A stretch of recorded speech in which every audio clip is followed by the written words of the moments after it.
PTN cinema உங்களை அன்புடன் வரவேற்கிறது. சூப்பர் ஸ்டார் ரஜினிகாந்த் அவர்கள் கேப்டனை பற்றி ஒரு அற்புதமாக சில விஷயங்களை வெளிப்படுத்தியுள்ளார். கேப்டன் விஜயகாந்த் அவரோட மனைவி, என் அன்பு நண்பன் விஜயகாந்த் அவர்களை அவங்க ஏறாத இடமே கிடையாது, போகாத ஹாஸ்பிட்டல் கிடையாது. அப்போலோவில் எனக்கு ட்ரீட்மெண்ட் பார்த்த எல்லா டாக்டருமே, அவருக்கு சீஃப் டாக்டர் எல்லாருமே பார்த்தாங்க. துரதிர்ஷ்டங்கள், கடவுள் இதாகிட்டார். எவனா யாரும் யாரையும் குறை சொல்ல முடியாது. எவனா அவங்க மனைவி அப்படி இருந்து பக்கத்தில் அருமையாக பார்த்துக்கிட்டாங்க.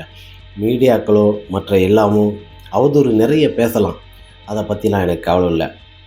எனக்கு தெரியும் என்னோடய நண்பன் விஜய்க்கு என்ன ஆச்சு எப்படின்னு எனக்கு நல்லா தெரியும். அவரோட உடல்நிலையை காப்பாற்ற முடியாமல் அந்த கடவுளோட துரியஸ்தரை நம்மள்கிட்ட முன்னே எடுத்துகிட்டு போயிட்டார். எனக்கும் அவர்களுக்கும் நட்பு பார்த்திங்கன்னா 40 ஆண்டுகளுக்கு மேலே நல்ல ஒரு நட்பு. ஒரு நடிகரையும் தாண்டி எங்களுக்குள்ள அப்படி ஒரு நட்பு பழக்கங்கள் நன்றாக இருந்தது. திரைத்துறையிலும் சினிமாயிலும் எனக்கு போட்டியாக, ஈக்குவலாக என் படம் ரிலீஸ் ஆகுதுன்னா எனக்கு போட்டியாக வந்து வெற்றி பெறக்கூடிய ஒரு ஆள் யாருன்னா அது விஜய் தான். மற்ற நடிகரை கூட நான் கம்பேர் பண்ண மாட்டேன். என்னை போட்டு ஜெயிக்கக்கூடிய ஒரு ஆள் அது விஜயகாந்தாக தான் இருக்க முடியும்னு சொல்லி சூப்பர் ஸ்டார் ரஜினிகாந்த் அவர்கள் கேப்டனை பற்றி அற்புதமாக ஒரு வீடியோவில் வெளிப்பட்டிருக்கிறார். எனக்கு கேப்டன் என்ற ஒரு நல்ல நண்பன் எனக்கு கிடைத்தது மிகப்பெரிய ஒரு சந்தோஷம். இருந்தாலும் அவர் இல்லாதது எனக்கு மிகப்பெரிய வருத்தம் என்று சூப்பர் ஸ்டார் ரஜினிகாந்த்